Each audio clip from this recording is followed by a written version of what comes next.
Part 1. The journey begins. The train wheezed to a stop at Ivdel station, its metal joints creaking in the -20-degree cold of the northern Urals. Igor Dyatlov was the first to step onto the platform, his breath forming crystalline clouds in the January air. Behind him, 8 voices erupted in laughter as Georgy Krivonishenko, whom everyone called Yuri, struggled with his overpacked rucksack, which had gotten wedged in the narrow doorway. "Come on, Yuri," Zenaida Kolmogorova called out, her voice bright with the excitement that had been building for weeks. "The mountains won't wait for you." Before starting the story, don't forget to subscribe and turn on notifications. It was January 25th, 1959.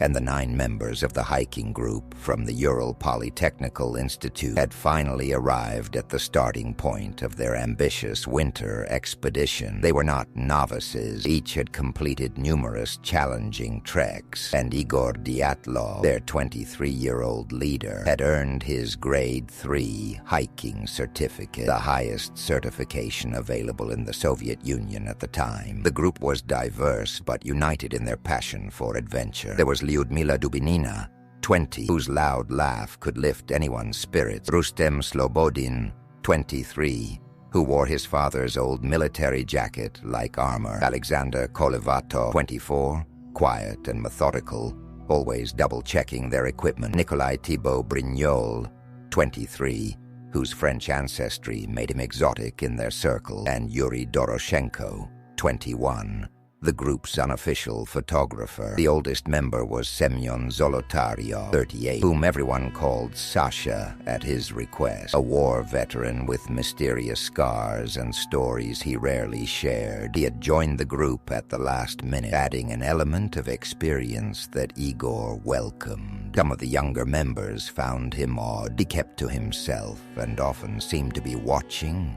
always watching.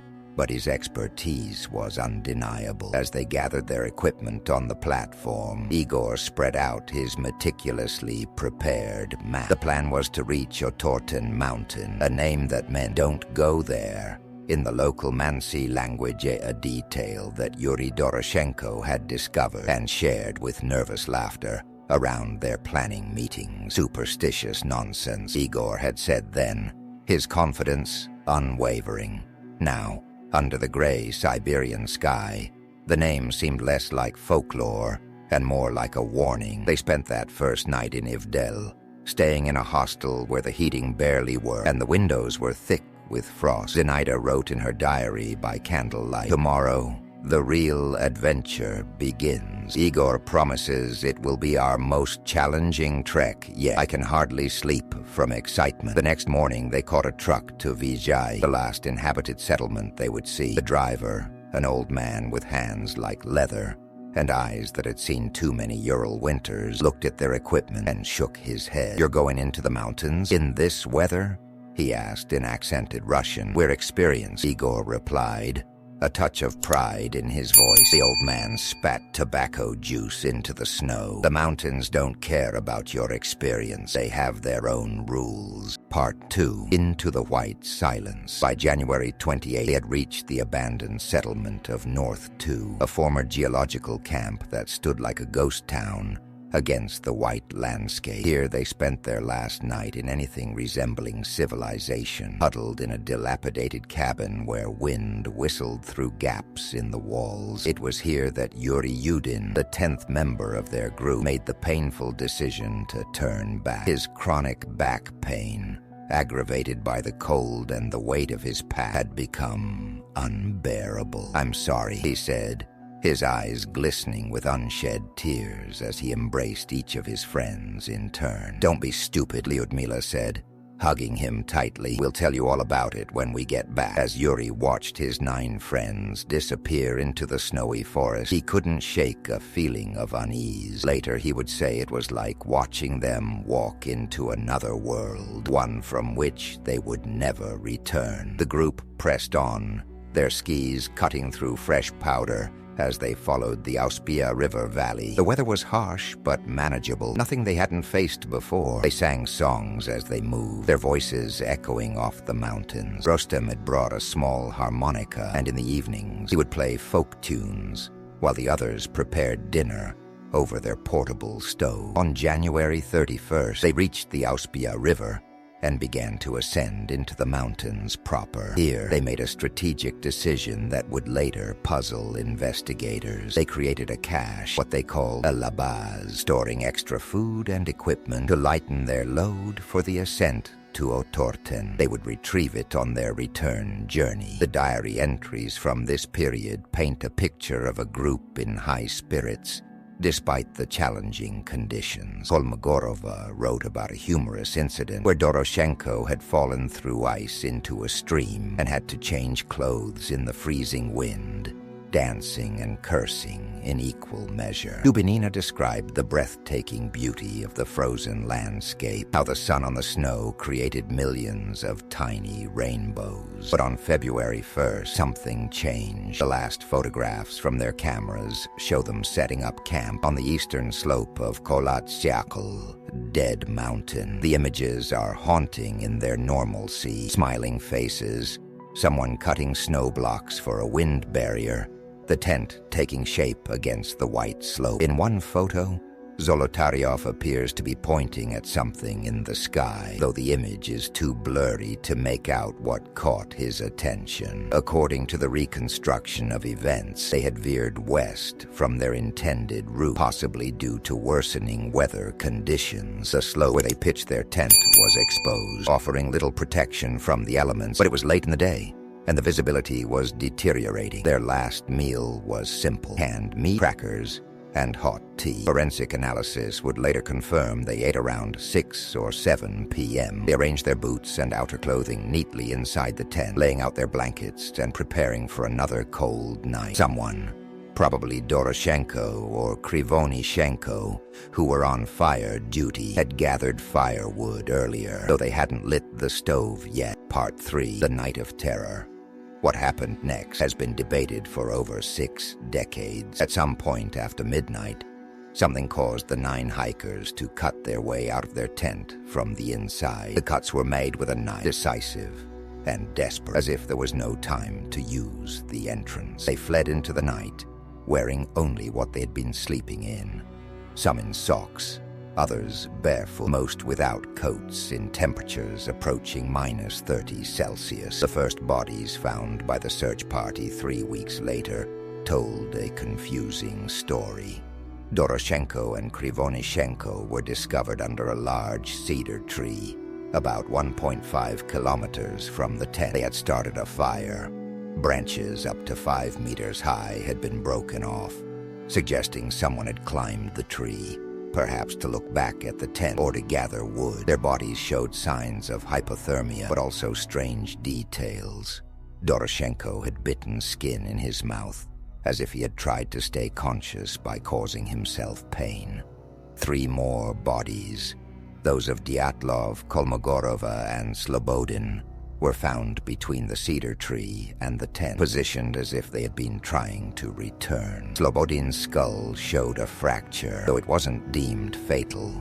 They appeared to have died from hypothermia, fighting until the end to get back to their tent and supplies. But it wasn't until May, when the snow began to melt, that the truly puzzling discoveries were made. The remaining 4 bodies were found in a ravine, buried under 4 meters of snow. They had apparently tried to create a shelter. Branches had been laid out as insulation from the ground, but their injuries were severe and inexplicable. Dubinina and Zolotaryov had massive chest trauma, comparable to being hit by a car, yet there were no external wounds. Dubinina was missing her tongue, eyes, and part of her lips. Thibaut Brignol had a major skull fracture. Even stranger, some of their clothing showed traces of radioactivity. Part 4. The investigation. The Soviet investigation, led by prosecutor Lev Ivanov, was thorough but ultimately inconclusive. Ivanov, A methodical man who had solved numerous cases in his career found himself confronted with evidence that defied logical explanation. The tent told its own mysterious story. It had been cut from the inside in 3 places, large enough for people to escape quickly, yet the hikers' belongings remained neatly arranged inside. Money, food, warm clothing, all abandoned. A flask of alcohol sat untouched. Their footprints, preserved in the snow, showed they had walked, not run, in an organized line down the slope, some barefoot, some in socks, one in a single boot. It was as if they were forced to leave, but not panic. Ivanov would later write in his private notes, documents that wouldn't surface until after the fall of the Soviet Union. They moved with purpose, but toward certain death. Interviews with the Mansi people, the indigenous inhabitants of the region, yielded folklore, but no concrete answers. They spoke of lights in the sky that winter, of places in the mountains where one should not go, of ancient warnings passed down through generations. But they also had solid alibis. None had been near the area at the time. The military was questioned. There were whispers of weapons testing, of rockets gone astray. Indeed, other hikers in the region that night reported seeing orange spheres in the sky. A group camping 50 kilometers south described strange illumination on the northern horizon, but the military denied any operations in the area, and no evidence of an explosion was found at the scene.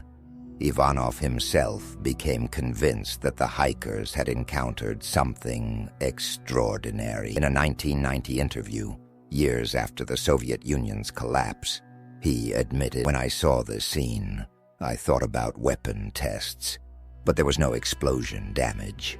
Then I considered an avalanche, but the slope was too gentle, and the tent was still partially standing. The force that killed those people was not something I could explain with the knowledge available to me." The radiation found on some clothing added another layer of mystery. It was beta radiation, not naturally occurring, suggesting exposure to artificial sources. Kolevatov had worked in a nuclear facility before the trip. Zolotaryov had a military background that remained partially classified, even decades later. Were they carrying something? Had they encountered something?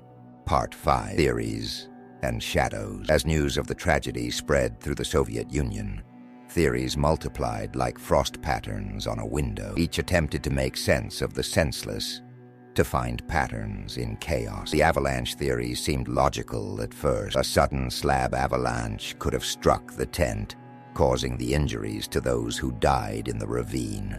It might explain why they cut their way out. The entrance could have been blocked by snow, but the slope was only 22 degrees, below the typical threshold for avalanches. The tent was still partially standing when found.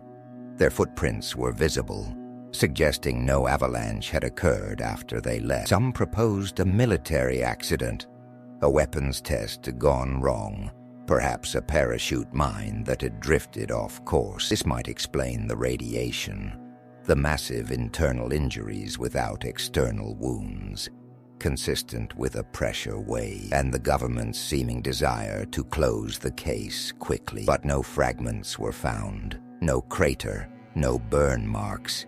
The Mansi people became suspects briefly. Perhaps the hikers had inadvertently violated sacred ground, but the Mansi were peaceful, and the nearest group was days away. The footprints leaving the tent showed only the 9 hikers, no signs of pursuit or struggle. More exotic theories emerged. Infrasound caused by wind patterns creating panic, a katabatic wind event that forced them from the tent, even speculation about Soviet special forces eliminating the group because one member, possibly Zolotaryov, was a foreign spy. In 2019, the Russian government reopened the investigation, concluding in 2020 that an avalanche was the most likely cause. In 2021, Scientists from Switzerland published a study suggesting a rare type of slab avalanche could have occurred, one that wouldn't leave typical signs. They used animation techniques from the movie Frozen to model how such an event might unfold. But many questions remained unanswered. Why did they leave without proper clothing? What caused the strange injuries? Why the radiation? What did the other hikers see in the sky that night? Part 6. The last morning.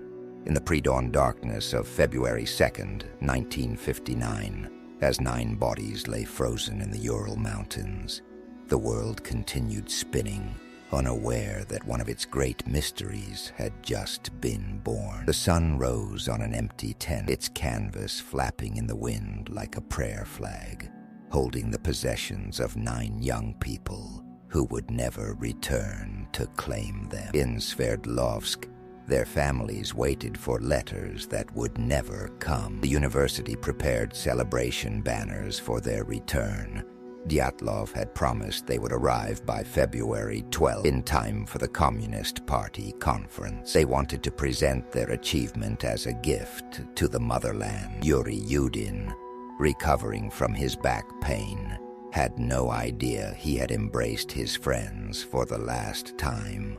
He would live to be 75, carrying survivor's guilt like a stone in his chest, always wondering if his presence might have changed something, anything. The search party found them 3 weeks later. Volunteer students, military personnel, and local Mansi hunters combed the mountains until they spotted the tent, barely visible above the snow. The discovery of H body brought new questions rather than answers. The lead searcher, Mikhail Sharavin, would later describe the scene as impossibly wrong, not just tragic, but fundamentally disturbing in a way he could never fully articulate. Today, the pass where they died bears Igor Dyatlov's name, a memorial to questions without answers. Modern expeditions regularly visit the site, equipped with GPS, satellite phones, and weather gear the 9 hikers could only have dreamed of. They find a memorial plaque weathered by decades of Ural storms, and sometimes they report feeling watched, though the mountains reveal nothing. The families of the 9 hikers fought for decades to understand what happened to their children. Some believed the official reports. Others were convinced of a cover-up. Yuri Doroshenko's father spent years investigating independently, traveling to the pass multiple times, interviewing witnesses, never accepting that his son's death was simply an accident. In the archives of Sverdlovsk, now Yekaterinburg, boxes of evidence gathered dust, photographs, diary pages, clothing fragments, each tagged and numbered, holding secrets they refused to surrender. The tent itself, stored in a police warehouse, gradually deteriorated until it was just fragments of canvas, as if even the physical evidence wanted to fade away. Theories continue to evolve with technology. Modern forensic scientists study the old photographs with new techniques, finding details invisible to 1959's investigators. Computer models simulate weather patterns, avalanche mechanics, and human behavior under extreme stress. Yet each answer seems to raise new questions, like a matryoshka doll of mysteries, each one nestled inside another. The Dyatlov Pass Incident has become more than just an unsolved case. It has transformed into a mirror for our fears about the unknown. In it, we see reflected our anxieties about government secrecy, about nature's indifference to human life, about the thin line between civilization and chaos. It reminds us that despite our technology, our expertise, our confidence, we remain vulnerable to forces we don't fully understand. Perhaps that's why the story endures, not because 9 people died, though that is tragedy enough, but because they died in a way that challenges our need to make sense of the world. They were experienced, they were prepared, They were young and strong and full of life, and yet something drove them from their tent into the frozen night toward certain death. In Russian, there's a phrase, "The mountains don't forgive mistakes." But what mistake did the 9 hikers make? Was it choosing that particular slope, ignoring local warnings, or was their only mistake being in the wrong place when something extraordinary, whether natural or otherwise, occurred? The truth lies buried with them in the Mikhailov Cemetery in Yekaterinburg, where 9 graves stand in a row, visited regularly by those who refuse to forget. Fresh flowers appear even in winter, left by strangers drawn to the mystery, by aging friends who remember their laughter, by researchers still seeking answers. Igor Dyatlov's sister Tatyana once said, "We don't need to invent mysteries. The real mystery is why 9 healthy, experienced, sensible young people walked to their deaths. Until we can answer that simple question, all the theories in the world mean nothing." And so the Dyatlov Pass keeps its secrets, wrapped in Siberian snow and time. The mountains stand unchanged, indifferent to human curiosity, holding their silence like the dead. Somewhere in that silence lies the truth of what happened on that February night in 1959, when 9 experienced hikers encountered something that drove them from safety into the frozen darkness, never to return. The wind still blows across Kolatsiakl, Dead Mountain, carrying snow and memories in equal measure. Sometimes hikers report hearing voices in that wind, young voices laughing and singing, as if the mountain itself remembers when 9 friends walked into its embrace, confident in their skills, unaware they were walking into history's cold pages. Their last written words, found in their diaries, speak of beauty, friendship, adventure. Zenaida's final entry reads, "It's so peaceful here, despite the cold. Tomorrow we reach Otorten, and then home." I can't wait to tell everyone about this journey. They never reached Otorten, they never made it home, but their journey continues in every retelling, every investigation, every theory proposed and discarded. The Dyatlov Pass incident remains unsolved, not because we lack imagination or technology, but because some mysteries resist solution, standing as monuments to the limits of human understanding. 9 experienced hikers ventured into the Ural Mountains, seeking adventure.